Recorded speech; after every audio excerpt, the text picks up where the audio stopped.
नमस्कार मित्रों, आज आपके सामने हम ईस्ट इंडिया कंपनी की स्थापना से लेकर के और उसके भारत में राज्य विस्तार तक का पूरा विवरण एक साथ देने का प्रयास करेंगे हम।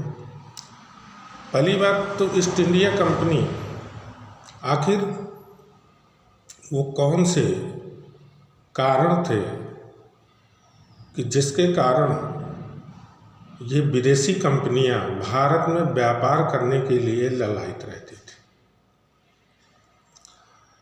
पहली चीज, चूंकि प्राचीन काल से ही भारत अपनी समृद्धि के लिए जाना जाता था। मौर्य काल से लेकर के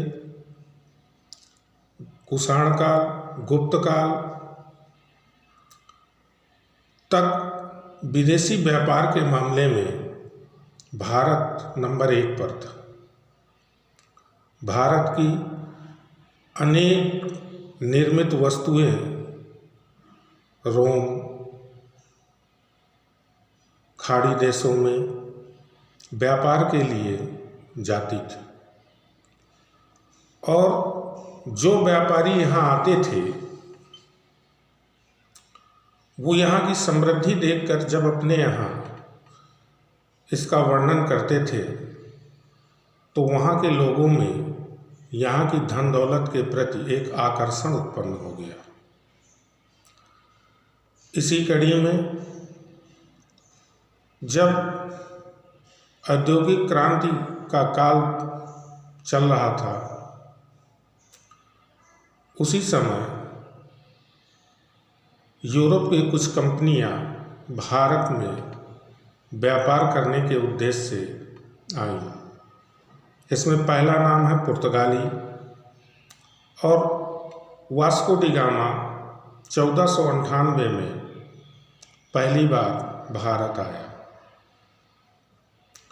जब भारत आया और भारत में उसने मसालों का व्यापार किया और जब यहाँ से गया तो अपना पूरा यात्रा खर्च काटने के बाद उसको 60% का लाभ हुआ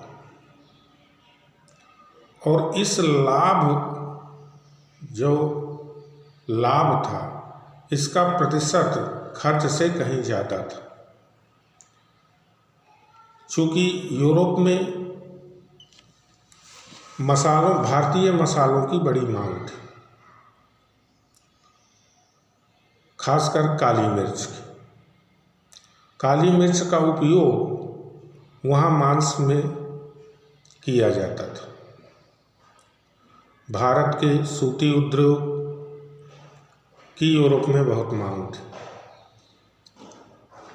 जब किसी देश का आयात कम और निर्यात ज़्यादा होता है तो उस देश की समृद्धि अपने आप बढ़ने लगती है। इसी समृद्धि को देख करके इंग्लैंड में 1599 में लॉर्ड मेयर की अध्यक्षता में 80 अंग्रेज व्यापारियों का एक सम्मेलन हुआ और इस सम्मेलन में ये तय हुआ, उसमें भारत का कोई नाम नहीं था कि भारत में ही व्यापार करना है। उन्होंने सम्मेलन में जो बात तय हुई कि पूर्व में व्यापार करने के लिए एक कंपनी का गठन किया जाए।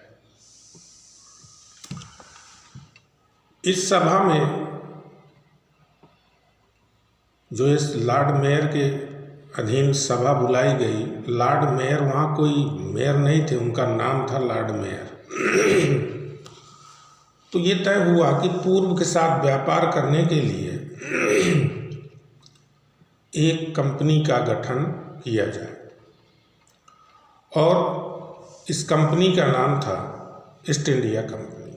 चूँकि उस समय ईस्ट इंडिया कंपनी नाम नहीं था इसका, और जब इसका गठन हो गया तो उस समय वहाँ की जो रानी थी, इंग्लैंड की रानी एलिजाबेथ टेलर, 31 दिसंबर 1600 को इस पर दस्तखत कर देती और एक चार्टर के माध्यम से 15 वर्ष के लिए पूर्व के लिए व्यापार करने की अनुमति प्रदान कर देती हैं। इसके बाद इसकी विशेषताएं क्या थीं? जो कंपनी गठित हुई तो ये कैसी कंपनी थी? तो ये पूर्ण रूप से एक निजी व्यापारिक कंपनी थी। इस पर सरकार का कोई अंश नहीं था। ये पूर्ण रूप से एक निजी कंपनी थी। 1599 में लॉर्ड में सर्वप्रथम जब कंपनी का गठन हो गया तो 1599 में पहली बार, चूँकि जब गठन हुआ तो पहले तो कंपनी का कोई निवेश या कोई कार्य ऐसे तो होगा नहीं। पहले वहाँ का माहौल देखा जाएगा। माहौल देखने के बाद फिर वहाँ, चूँकि उस समय लोकतंत्र तो था नहीं, राजतंत्र था। जब तक राजा की अनुमति नहीं होगी तब तक वहाँ व्यापार आप नहीं कर पाओगे। इन सब चीज़ों को लेकर के जॉन मेयर ने पहली बार मेंडल हॉल को, जो एक अंग्रेज था जॉन मेंडल हॉल, को भारत भेजा और जॉन मेंडल हॉल सूरत आए और सूरत में, क्योंकि उस समय जो शासन था वो अकबर का शासन था, लेकिन इनको कोई विशेष सफलता नहीं मिली। इसके बाद 1609 में एक नवीन चार्टर द्वारा जब ये सब होता रहा तो 1609 में एक नवीन चार्टर द्वारा कंपनी को, जो कंपनी के 15 वर्ष का व्यापार करने का जो चार्टर अधिनियम निकाला गया था, उसको अनिश्चित काल के लिए बढ़ा दिया गया। जब अनिश्चित काल के लिए बढ़ा दिया गया तो वो व्यापार करने के लिए भारत में अपना, भारत के साथ या पूर्व के साथ व्यापार करने के लिए अपना कार्यक्रम चालू किया। अब हम जानते हैं कि ये कंपनी कैसी कंपनी थी, इसका ढांचा कैसा था। तो इसमें दो प्रकार का, यानी द्वैध व्यवस्था थी। शासन की जो संचालन होता था कंपनी का, ये दो तरीके से होता था। एक तो होते थे स्वत्वधारी मंडल, जो मालिक थे इस कंपनी में, जिन्होंने अपनी पूंजी लगाई थी। एक तो वो थे जिनको COP के नाम से, यानी स्वत्वधारी मंडल के नाम से जाना जाता था।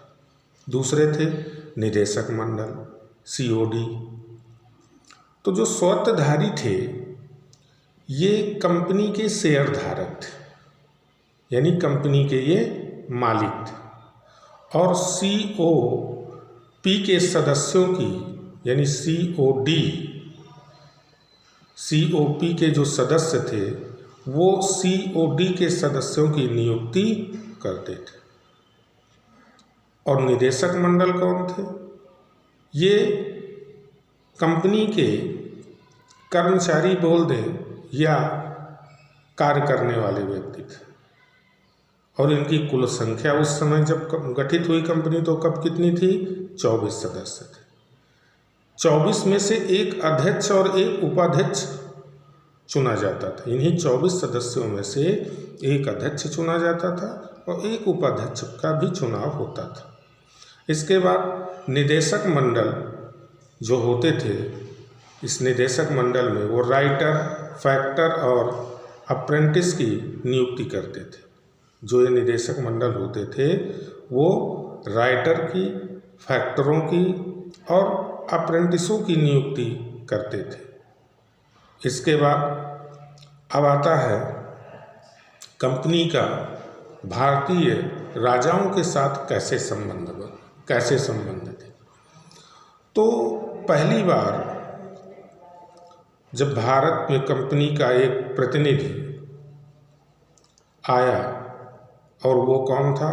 Captain Hawkins. ये कब आया? 1608 में आया। चूँकि उस समय जब वो इंग्लैंड से चला तो जेम्स प्रथम का एक पत्र लेकर के अकबर के नाम हुआ आया था, लेकिन जब भारत पहुंचा उस समय यहाँ पर शासन जहांगीर का था, क्योंकि 1605 में अकबर की मृत्यु हो चुकी थी। इस वजह से जब वो जहांगीर के पास पहुंचा तो अकबर के नाम पत्र जहांगीर को भेंट किया। भारत में व्यापारिक कोठी स्थापित करने के लिए जेम्स प्रथम के दूत के रूप में ये आया था। और ये किस जहाज से आया था? जिस जहाज से आया था उसका नाम था हेक्टर। जिस जहाज से ये इंग्लैंड से आया उस जहाज का नाम क्या था? हेक्टर। आगरा में 1609 में ये जहांगीर से मिलता है और जो जेम्स प्रथम का पत्र था उस पत्र को देता है। जहांगीर से बात किया, लेकिन किस भाषा में? चूँकि वो तो अंग्रेजी जानता था और मुग़लों की राजकीय भाषा क्या थी? फारसी थी। तो उसने, चूँकि वो तुर्की का भी विद्वान था और फारसी का भी विद्वान था, लेकिन जहांगीर से वो जिस भाषा में बात किया वो फारसी भाषा थी। जहांगीर ने उसे पर प्रसन्न होकर 400 का मनसब प्रदान किया और जहांगीर ने हॉकिंस को इंग्लिश खान या फिरंगी खां की उपाधि प्रदान करता है। जहांगीर ने वार्ता के समय 1609 में सूरत में एक कोठी स्थापित करने का आदेश दे देता है, लेकिन जैसे ही हॉकिंस वहाँ से बाहर निकलता है पुर्तगाली पहुँचते हैं और पुर्तगाली अंग्रेज़ों के खिलाफ जहांगीर को भड़का देते हैं। जब भड़का देते हैं तो जहांगीर जो आदेश कोठी स्थापित करने के लिए दिया था उस आदेश को वापस ले लेता है। वर्ष जब ऐसी स्थिति होती है, चूँकि आदेश तो मिल चुका था तो कोठी स्थापित हो चुकी थी, लेकिन जब ये आदेश वापस हुआ तो उनको वहाँ से जाना पड़ा।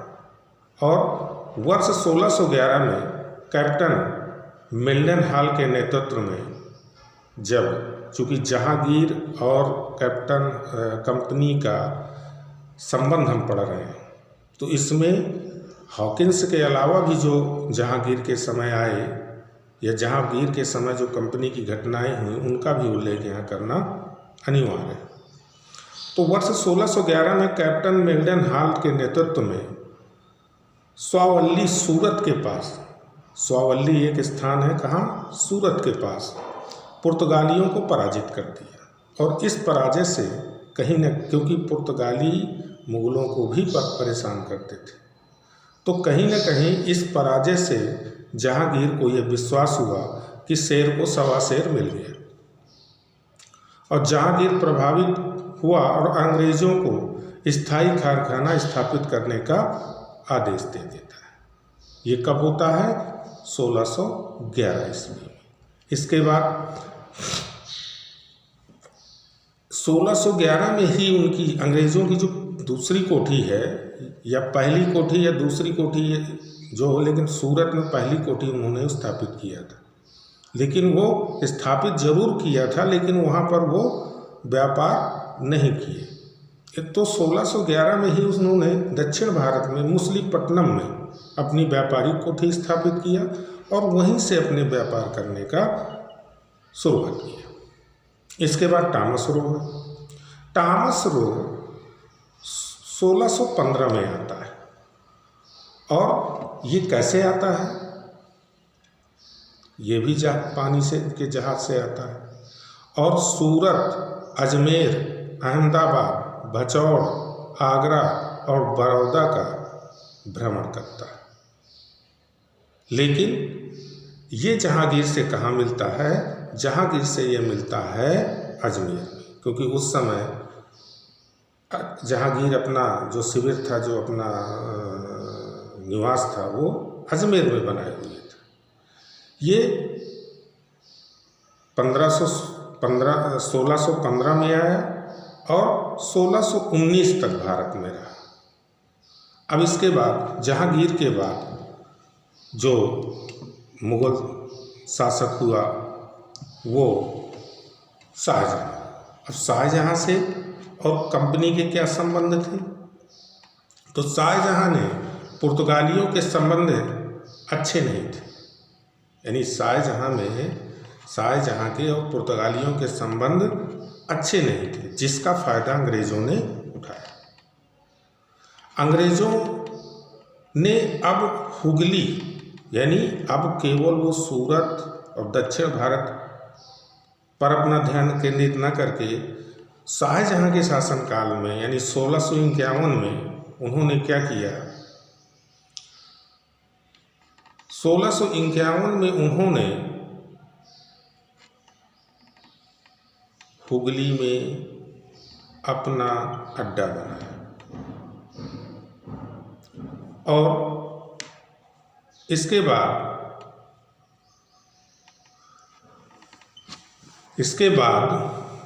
हरिपुरा 1633 और कासिम बाजार, उड़ीसा, बालासोर और मुंबई में अपनी कोठी स्थापित की।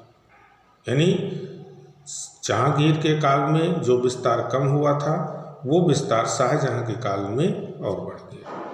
अब इसके बाद आता है औरंगजेब का कंपनी का क्या संबंध था? तो औरंगजेब के और कंपनी के संबंध अच्छे नहीं थे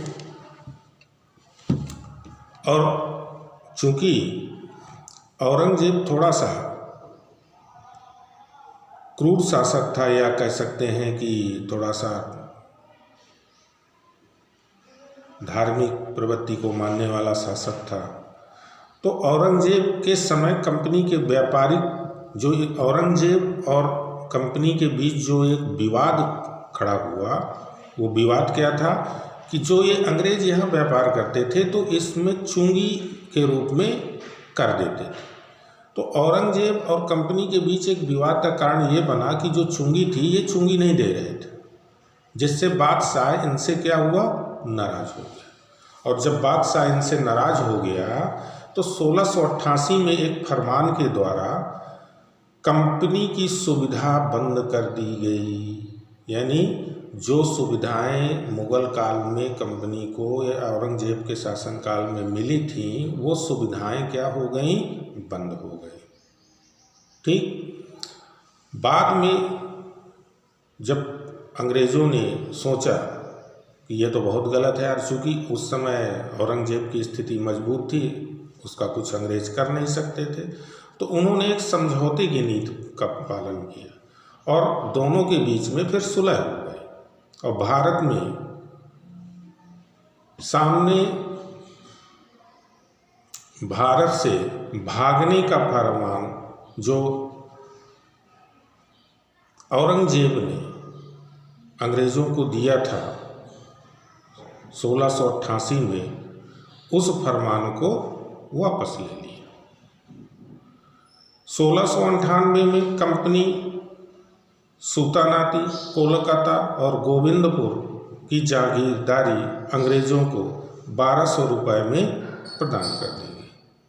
यानी 1200 रुपये देना था और 1200 रुपये देने के बाद कंपनी को वहाँ मुक्त व्यापार की सुविधा मिल गई। और इन्हीं तीनों को मिलाकर कौन? सुल्तानाती, कोलकाता और गोविंदपुर को मिलाकर के ही 1700 में एक किलाबंद कोठी स्थापित किया गया, जिसे फोर्ट विलियम III के नाम से जाना जाता है। अब इसके बाद आता है कंपनी और बादशाह फर्रुखसियार के संबंध। अब चूंकि कंपनी का जो भारत में व्यापार करने का तरीका था वो बदल चुका था। अब वो चापलूसी, रिश्वत और उपहार देकर अंग्रेज़ों ने अपने उद्देश्य को प्राप्त किया। वर्ष 1715 में फर्रुखसियार के दरबार में एक मिशन आया जिसका नाम था जॉन सरमन मिशन। इसमें एक डॉक्टर था जिसने बादशाह की असाध्य रोग से निजात दिलाई। यानी बादशाह को एक असाध्य रोग था, जिससे उस डॉक्टर ने क्या किया, निजात दिलाई, जिससे प्रसन्न होकर 1717 में एक फरमान जारी किया फ़र्रुखसियार ने। और ये फरमान कहीं ना कहीं अंग्रेज़ों के लिए बहुत ही भारत में मजबूती प्रदान की बात। ये इस फरमान कंपनी के व्यापारिक अधिकार प्रदान कर दिया। 1717 में इसे गोल्डन फरमान भी बोलते हैं,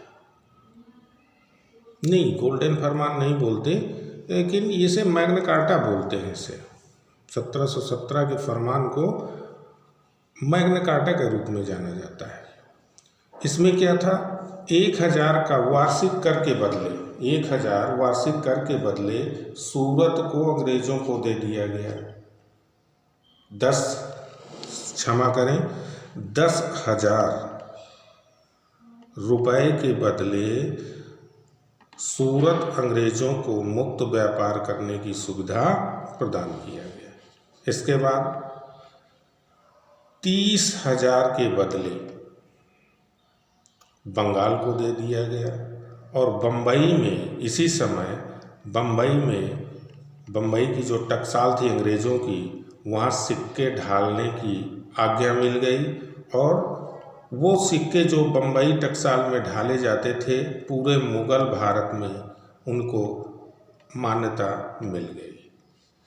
ज़मीन, चूँकि इससे पहले जब भारत पर आए अंग्रेज़, तो इनको कोई अपने पास बैठने नहीं देता था। यहाँ इनकी इतनी बुरी स्थिति थी,